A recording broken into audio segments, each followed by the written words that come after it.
Yes people, what is going on? Balik lagi dengan gue Widi Sasongko di berita Manchester United. Kali ini berita yang bikin gue jengkel ya. Media-media Inggris yang sudah di-banned oleh Erik ten Hag memberitakan hal-hal yang negatif tepat ketika MU tersingkir dari Liga Champions dan Sabtu akan bertemu dengan Liverpool. Sabtu atau Minggu, whatever. Mari kita simak beritanya. Oke teman-teman, berita pertama datang dari Samuel Luckhurst dan kawan-kawan yang di-banned.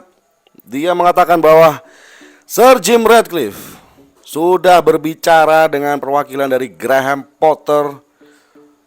Apabila Erik ten Hag nantinya tidak bisa mengangkat Manchester United di fase kedua di Liga Inggris, maka Graham Potter akan di-hire, akan dipekerjakan oleh mereka. Gila ini. Reaksi gue ini gila. Sangat gila. Siklus 18 bulanan akan kembali terulang. Dan di bulan-bulan seperti ini gue masih ingat tahun lalu gimana Erik ten Hag mulai bangkit, bisa berbuat sesuatu untuk Manchester United ya. Kita akan melawan Burnley dan akhirnya kita menang Carabao Cup. Kita berjuang mati-matian. Kita masih terlibat di Europa League, FA Cup hingga final, dan juga Premier League. Kita ya bersaing untuk top 4, 4 besar, sampai akhirnya kita finish di peringkat ketiga. Tapi apa mau dikata, summer transfer window tahun ini kita dapatnya Jonny Evans. Jonny Evans harusnya dapat Kim Min Jae, dapatnya Jonny Evans. Dan ya, jurnalis-jurnalis Inggris ini bahkan juga mengkaitkan Julian Lopetegui, pelatihnya dari Wolverhampton Wanderers dan juga mungkin dulu di Atletico Madrid atau Real Madrid, saya nggak tahu. Dikait-kaitkan juga oleh media Jerman bahwa Erik ten Hag akan menjadi pelatih Borussia Dortmund berikutnya. Ini udah gila. Udah gila men. Gue pengen Erik ten Hag masih bertahan. Gue tahu skemanya berantakan, cara mainnya gak jelas. Ya karena memang murni banyaknya pemain cedera dan juga beberapa keputusan aneh dia yang selalu dia lakukan. Memasang pemain-pemain yang menurut gue, ya kenapa dipasang di situ? Kenapa dia yang dipilih? Padahal ada Rafael Varane lagi fit, kenapa mainin Jonny Evans? David De Gea harusnya bisa diperpanjang setahun lagi untuk tandem dengan Andre Onana. Kenapa mesti dijual? Mesti nggak diperpanjang dan beli Andre Onana dengan 50 juta. Banyak sekali hal-hal yang aneh memang di Erik ten Hag di musim keduanya.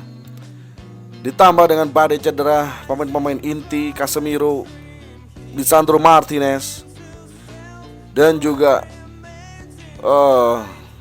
bermasalahnya dia dengan Jadon Sancho, menurunnya Anthony Dos Santos, hilangnya performa Marcus Rashford, dan masih kita kehilangan sosok striker yang tajam ya. Kita butuh striker yang oke. Memang Rasmus Højlund masih umur 20 tahun, tapi dia juga harus dibimbing oleh Erik ten Hag bagaimana dia harus menjadi striker nomor 9 yang tajam. Nggak ada henti-hentinya men. Belum nanti ketika kita akan melawat ke Anfield Stadium melawan Liverpool, udah pasti kita dibantai.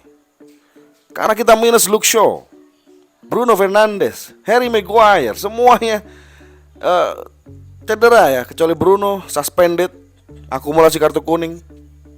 Ini akan jadi gorengan-gorengan yang luar biasa oleh Sky Sport, Manchester Evening News, dan juga yang lain yang di-banned oleh Erik ten Hag. Bahkan kalau gue bilang ketika Erik ten Hag akan diganti oleh Graham Potter, Potter bisa apa men? Pemain-pemain ini dari era Louis van Gaal, Jose Mourinho, Ole Gunnar Solskjaer, Ralf Rangnick, semuanya punya reputasi di dunia sepak bola men. Gak ada yang direspek. Mereka memberontak, gak mau main. dengan wajar gitu. Sengaja ngedrop supaya permainan tim hancur. Dan Man United gak bisa belanja banyak-banyak, men. Dari Glazers kita udah kena hutang. Uang kita mepet. Kita ngegaji pemain kebanyakan. Mepet sekali. Dan akhirnya berita berikutnya adalah Rafael Varane diizinkan oleh klub untuk mencari klub baru di bulan Januari. Wow, dia salah satu aset pertahanan kita musim lalu. Di samping De Gea yang sudah pergi, Lisandro Martinez yang cedera, dia salah satu aset. Dan juga Casemiro yang masih cedera.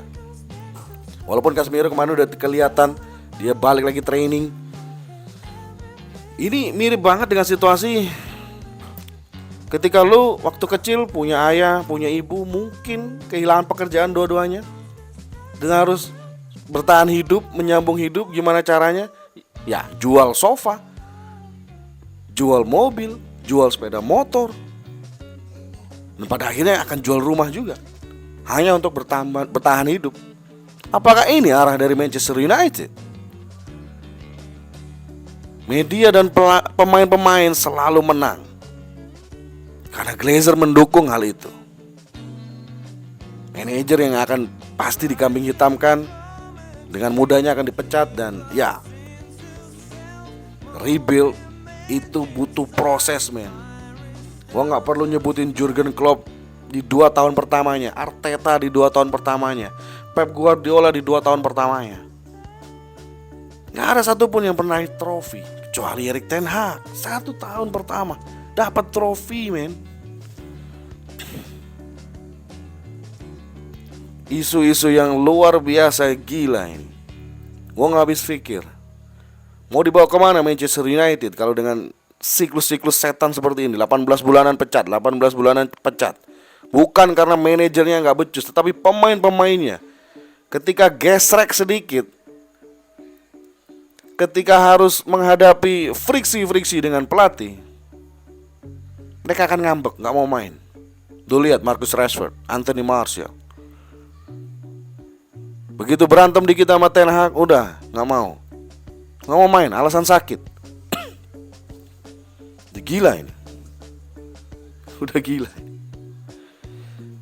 Gua gak tahu harus bagaimana lagi sebagai fans Manchester United. Gua harapkan datangnya Sir Jim Ratcliffe bukan sebagai Glazers 2.0.